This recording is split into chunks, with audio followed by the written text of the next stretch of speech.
सभी पार्टी के सीनियर कार्यकर्ता और अपने पार्टी के वाइस प्रेसिडेंट इस जिले में हमारे डोसू के भी पूर्व अध्यक्ष दिल्ली के हमारे बीच में मौजूद हैं। दलीप हमारे पूर्व मंडल प्रधान, फारूक जी अल्पसंख्यक मोर्चा के यहाँ पर मौजूद है, अल्पसंख्यक मोर्चे के हमारे दिल्ली प्रदेश के पदाधिकारी, करमवीर जी मंडल में उपाध्यक्ष, कवित हमारे यूथ के प्रधान, श्रीचंद जी, बलबीर जी, पुष्पा जी, हमारी बहन रितु जी, महिला मोर्चे की अध्यक्ष बहन सुषमा जी और सभी जिनका मैं नाम नहीं अभी ले पाया हूं, मैं सभी यहाँ पे मौजूद हमारे राघव जी कार्यकर्ता जी, यहाँ पे मनोज जी, सभी यहाँ पर उपस्थित है। ले छत्रपाल जी का फोन आ रहा है, कर लेना। हम सब यहाँ पर एकत्र हुए हैं कि जो अपनी ईमानदार की छवि बताने वाला केजरीवाल, यहाँ मनीष सिसोदिया के नारे लग रहे हैं, भ्रष्ट मनीष सिसोदिया, बल्कि नारा यहाँ पे लगना चाहिए भ्रष्ट केजरीवाल सरकार। कौन बच रहा है इनमें से? इनमें कौन सा विधायक बचा हुआ है? इनमें कौन सा मंत्री बचा हुआ है जो करप्शन में नहीं लिप्त है, जो भ्रष्टाचार में लिप्त नहीं है? एक भी नहीं बचा। तो खाली मनीष सिसोदिया के नारे क्यों अकेले लगा रहे हैं? तो केजरीवाल भ्रष्ट सरकार के खिलाफ यहाँ पे नारे लगने चाहिए। देखिए जी, ये व्यक्ति कितना झूठा है। ये शब्द कभी आपने मुझे बोलते नहीं देखा होगा, सुना नहीं होगा। कितना मक्कार है। और गांव की भाषा में तो ये भी कह सकता हूं कि ये कितना कमीना है,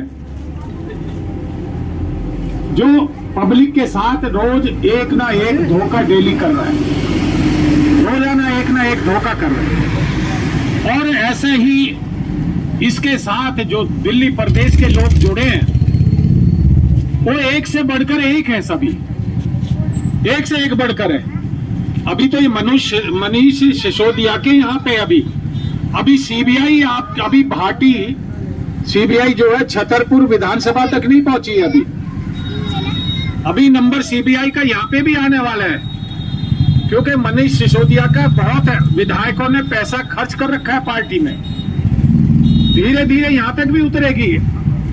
अभी तो उनके विधायक भी लिप्त होंगे उसमें, क्योंकि इतना पैसा कहां से आ गया विधायक के पास।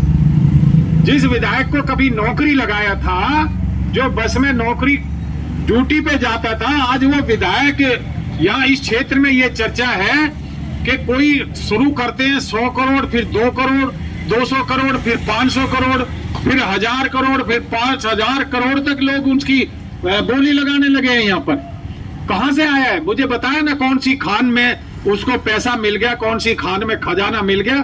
तो अभी ये इंतजार करो कि ये सीबीआई वाले अभी मनीष सिसोदिया तक हैं, ये यहाँ की विधानसभा तक कब आ रहे हैं उसका इंतजार करो, अभी उसका इंतजार करो। क्योंकि इन्होंने दिल्ली को बर्बाद कर दिया है, इन्होंने दिल्ली को लूट के रख दिया है। जिस कॉलोनी में खड़े हैं हम, भाटी माइंस में, संजय कॉलोनी में, मुझे संजय कॉलोनी का एक आदमी ये बताया कि उन्होंने संजय कॉलोनी के लिए क्या काम कर दिया है। जो संजय कॉलोनी के ऊपर तलवार लटकी पड़ी है कांग्रेस के टाइम से और आज तक लटकी हुई है, उस संजय कॉलोनी को क्या इन्होंने मुक्त कर दिया, सेव कर दिया है? क्या इस संजय कॉलोनी नहीं टूटेगी ऐसा कोई सर्टिफिकेट दे दिया है क्या आप लोगों को? इस संजय कॉलोनी में कोई काम किया, बिजली वो लाए थे क्या? इस संजय कॉलोनी में डीटीसी की बस वो लाए थे क्या? इस संजय कॉलोनी में जो स्कूल बना था उन्होंने बनवाया था क्या? इस संजय कॉलोनी में जो हॉस्पिटल बनी थी क्या उन्होंने बनवाई थी? इस संजय कॉलोनी में पानी की ट्यूबवेलें लगी और पानी को जो लेकर के आया था क्या वो लेकर के आए थे? यहाँ पे सड़क कौन लेकर आया था? संजय कॉलोनी में वो लेकर के आए थे।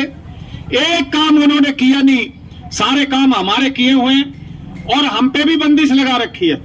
जब चुनाव आते हैं, पहले कांग्रेस के लोग यहाँ पे आकर के आश्वासन दे के जाते थे कि हमारी सरकार बनेगी तो इस कॉलोनी को हम पक्का करेंगे, इस कॉलोनी को पास करेंगे, इस कॉलोनी में घर बनाने के लिए सरकार से पैसे दिलवाएंगे। पहले कांग्रेस वाले करते थे और पिछले 10 साल से केजरीवाल कर रहा है। मुझे बताओ क्या दिया है आप लोगों को? क्या वो तलवार हटा दी जो आपके सर पे ऊपर लटकी हुई है? क्या उन्होंने इस कॉलोनी को पास कर दिया है? क्या यहाँ पे रिज की जो तलवार लटकी हुई थी उसको खत्म कर दिया है क्या? और नई जो इस कॉलोनी को इन्होंने काटा है, पास में यसौला हाउसिंग कॉम्प्लेक्स, उसको भी नोटिस लगा दिए कल परसों जाकर। यही प्लॉट काट कर देते हैं, यही लोगों को मकान बनाने के लिए देते हैं, यही फिर नोटिस भेज करके उनको तोड़वाने की बात करते हैं। तो ये काम कौन सा किया है? आपका स्कूल जो बना हुआ है, जो बिल्डिंग पास हुई थी, उसको क्या बनाने दिया इन्होंने? उसको भी रोक रखा है। तो काम कौन सा किया है? फिर ये किस मुंह से ये आम आदमी पार्टी के, झाड़ू के और कांग्रेस के लोग किस मुंह से आपके बीच में आते हैं? उनको तो शर्म आनी चाहिए। पर बुरा मत मानना इस कॉलोनी के लोगों से, मैं ये भी कहना चाह रहा हूं, थोड़ी शर्म हमें भी आनी चाहिए। हम ऐसे लोगों को अपनी कॉलोनी में घुसने क्यों देते हैं? हम पागल कुत्ते की तरह इनके पीछे क्यों नहीं भागते? जब कुत्ता कोई पागल हो जाता है, सारे मोहल्ले के लोग निकल करके जूते लेकर, डंडे लेके, पत्थर लेके उसके पीछे भागते हैं। भागते हैं कि नहीं भागते? कहा उसे मारने के लिए, उसे यहां से भगाने के लिए, ताकि कोई नुकसान न कर जाए। और ये झूठे लोग यहाँ पर आपके बीच में आते हैं, ये पागल लोग आपके बीच में आते हैं, ये आपको झांसा देते हैं, आपको झूठ बोलते हैं, बहकाते हैं, आपसे ताकत ले लेते हैं वोट लेकर के और सरकार में बैठ जाते हैं। फिर 5 साल कोई फिक्र ही नहीं है। हर बार ये करते हैं कि नहीं करते? तो क्यों नहीं समझाते कॉलोनी के लोगों को? हमें दर्द है क्योंकि हमने इस कॉलोनी की मदद की है, हमने इस कॉलोनी के लिए अपना पसीना बहा है, हमने समय दिया इस कॉलोनी के लिए, हमने सड़कें बनवाई, यहाँ पर बस हमने चलवाई थी, बिजली हम लाए थे, पानी हम लाए थे, स्कूल हमने बनवाया था। इन्होंने किया क्या है? फिर ऐसे लोगों को यहाँ पे एंट्री क्यों होती है? मैं आप लोगों को ये आगाह करना चाहता हूँ, मैं आप लोगों से ये सिफारिश करना चाहता हूँ कि जो आपके खिलाफ है, जो गंद है, जो आपके लिए बीच में झूठ बोलते हैं, उन लोगों को यहाँ पे नहीं आना चाहिए। अब ये शराब खोल करके इन्होंने कौन सा बड़ा काम कर दिया? शराब खोल करके 12,500 करोड़ का घोटाला हुआ था शराब में, जो इन्होंने शराब ठेके खोले। और इस कॉलोनी में तो ये मैं कई बार शाम को देखता हूँ, मुझे थोड़ा थोड़ा गुस्सा भी आता है, थोड़ा थोड़ा मुझे शर्म भी आती है, थोड़ा थोड़ा मुझे दया भी आती है कि जब मैं देखता हूँ डेरा मोड़ पर पे अपने मजदूर भाई बस में से उतर के गाड़ी रोक करके फिर बोतल खरीदते हैं, फिर यहाँ पे कॉलोनी में आते हैं। वो सारा दिन मेहनत करते हैं, खून बहाते हैं, अपना पसीना बहाते हैं, अपने बच्चों के पालन पोषण के लिए, खाने के लिए 500, 700, 600 रुपया जो मिलते हैं वो कमा करके लाते हैं और फिर बोतल खरीदते हैं, अपना स्वास्थ्य खराब करते हैं, अपना समय बर्बाद करते हैं, बीमारी पालते हैं। तो ऐसा ना करें। आज मुझे यहां तक जानकारी ली, मैं कुछ दिन से ड्यूटी लगा रहा था, अभी मुझे महरचंद जी भी बता रहे थे कि हमारा बड़ा दुर्भाग्य है, बड़ी अफसोस की बात है कि हमारी कॉलोनी में नशा ज्यादा से ज्यादा फैलता जा रहा है। भाई लोगों, मेरी आपसे हाथ जोड़ करके विनती है, इस कॉलोनी के बच्चों के भविष्य को बनाओ, कॉलोनी के बच्चों को पढ़ाओ, कॉलोनी के बच्चों को बर्बाद मत होने दो, कॉलोनी के बच्चों को दारू मत पीने दो, कॉलोनी के बच्चों को हर नशा से बचाओ, उनको पढ़ा करके तरक्की करो, तरक्की लो, सरकार से जो मिलता है वो लो, ये दारू मत लो। ये सरकार तो पागल है, पैसे के लिए कुछ भी कर सकती है, पैसे के लिए आपको भी बेच सकती है।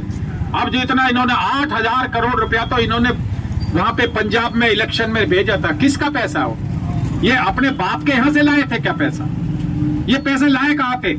आपने इस केजरीवाल की शक्ल जब देखी थी, जब ये अन्ना हजारी के उस पे वहां पे बैठे थे धरने के ऊपर, जब इसकी सेहत देखी थी, और आज देखा है, आज ये घर में स्विमिंग पूल भी बना रहा है 10 करोड़ की, 12 करोड़ की लागत से। आज ये अपने घर में सब कुछ, सारी सुविधाएं उपलब्ध करा रहा है। और जब ये कहते थे मैं गाड़ी भी नहीं लूंगा, ये झूठा केजरीवाल है, कहते हैं मैं गाड़ी नहीं लूंगा सरकारी, अगर मैं पावर में आ गया तो मैं किसी का बहुमत नहीं लूंगा, किसी को सपोर्ट नहीं लूंगा, किसी की मैं ये काम करूंगा, मैं कोठी नहीं लूंगा, मैं फोर्स नहीं लूंगा, मैं वीआईपी गाड़ी में नहीं चलूंगा। सारे वादे इन्हें झूठे किए, बच्चों की कसम कदम कदम पे खा जाता है, और बच्चे भी इतने ढीठ हो गए कि इसकी कसम का उनके ऊपर कोई परवाह नहीं होती है। जिस तरह का ये केजरीवाल है, उसी तरह उसकी औलाद भी वैसे ही होती चली जा रही है।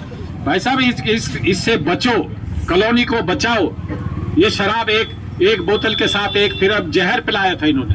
लोग ये कहते हैं कि जो फ्री की बोतल जब से किया कि वो दारू ही नहीं रही, वो नकली बिक रही है। असली बिके या नकली बिके, इस कॉलोनी को नशा से मुक्त करो। ये सारे नौजवान बीड़ा उठाएं और जबरदस्ती ना करें, हर घर में हाथ जोड़ करके कह के आए कि अपने बच्चे को पढ़ाओ लिखाओ, नौकरी लगाओ, कहीं भी कुछ भी करो, लेकिन दारू के नशे में या और दूसरे नशों में नहीं डालो। केजरीवाल को तो मुनाफा हो रहा है इस बात के लिए। केजरीवाल ने किया क्या? मुझे कोई काम बता दो। इसने कहा था 500 स्कूल खोलूंगा, कोई स्कूल दिल्ली में खोला है? इसने कहा था 50 बड़ी हॉस्पिटल बनाऊंगा, कोई एक हॉस्पिटल बनाई है क्या? इसने कहा था 25 कॉलेज खोलूंगा, कोई एक कॉलेज खोला है क्या? कोई कम्युनिटी सेंटर बनाया है क्या? आपकी कॉलोनी को पास किया है क्या? कोई काम इसने किया नहीं है। जो आपका स्कूल अधर में पड़ा है, मुद्दत से पड़ा है, क्या उसको पूरा किया है क्या इसने? तो फिर क्यों इसके झांसे में आते हैं बार बार? डंडे लाओ, तेल लगाओ, उस डंडे में तेल पिलाओ डंडे को खूब ज्यादा। और जब कोई झाड़ू वाला आदमी आए, खासकर झाड़ू वाला, जब ही पीछे और एक नारा लगा दो, ले लो ले लो, और वो आगे जाने दो उसको और पीछे से भागो आप उसके। और यहीं तक नहीं, अपनी हसीमा तक नहीं, फतेहपुर तक आप छोड़ के आओ, फतेहपुर से आगे वहां के नौजवान संभालेंगे। इतना काम आपने करना पड़ेगा, इस व्यक्ति से बचना पड़ेगा। ये अगर अपना परिवार का भविष्य बनाना है, अपनी कॉलोनी का भविष्य बनाना है, अपने स्टेट का, दिल्ली का भविष्य बनाना है, अपने देश का भविष्य बनाना है, तो इसको भगाना पड़ेगा दिल्ली। नहीं तो झूठ बोलता है। कहां से फ्री दे रहा है ये अपने घर से तो नहीं दे रहा। 200 यूनिट फ्री दूंगा। उनको पूछो जिनके दो तो 4-4 लाख के बिल आ रहे, पानी के बिल आ रहे हैं, सबके बिल आ रहे हैं। अब शर्म कहां आती है उसे? बेशर्म आदमी है, बेशर्म आदमी है। मैंने पहले कहा था कि मैं ऐसे शब्द का यूज नहीं करता। ये बेशर्म भी है और कमीना नंबर 1 भी है। ऐसे आदमी को अपने बीच में उसका नाम नहीं आना चाहिए। इस धरने में आप लोगों ने समय दिया, काफी देर से आप यहाँ पे खड़े हैं, लेकिन इस इतनी बड़ी कॉलोनी में मुझे मालूम है कि भाई लोग हमारे व्यापार पे निकल जाते हैं, अपने कारोबार पे निकल जाते हैं, अपनी मजदूरी में निकल जाते हैं, इसलिए संख्या कम है। पर लेकिन इस काम को बढ़ाओ और घर घर जाकर के आप लोग सबको बताओ कि इनसे बचो। इनसे बचने के लिए हमें क्या करना है? इसका बहिष्कार करना है, केजरीवाल का बहिष्कार करना है। ये दिल्ली से एक आवाज पहली उठे संजय कॉलोनी से कि अब केजरीवाल से दिल्ली मुक्त होगी, और ये आवाज सारी दिल्ली में पहुंचे, कॉलोनी में पहुंचे, और इसको यहां से दिल्ली से भगाया जाए। अभी तो आप थोड़े दिन के बाद में देखना, पंजाब से ऐसे दौड़ेगा कि शायद यहां तक सांस नहीं लेगा दौड़ते धोखा उन्हें भी दे रहा है।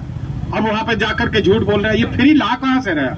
आप लोगों को ही लूट रहे हैं, आप लोगों को फ्री का दे करके वोट ले रहा है, बस यही काम कर रहा है, और बीच में अपनी जेबी भर रहा है। तो इन सब से बचने के लिए हम सबको एक होना पड़ेगा। इसीलिए हम आप यहाँ पर सब इकट्ठे हुए हैं। आप लोगों ने हमारी बात ध्यान से सुनी, आप सभी का तहे दिल से बहुत बहुत धन्यवाद।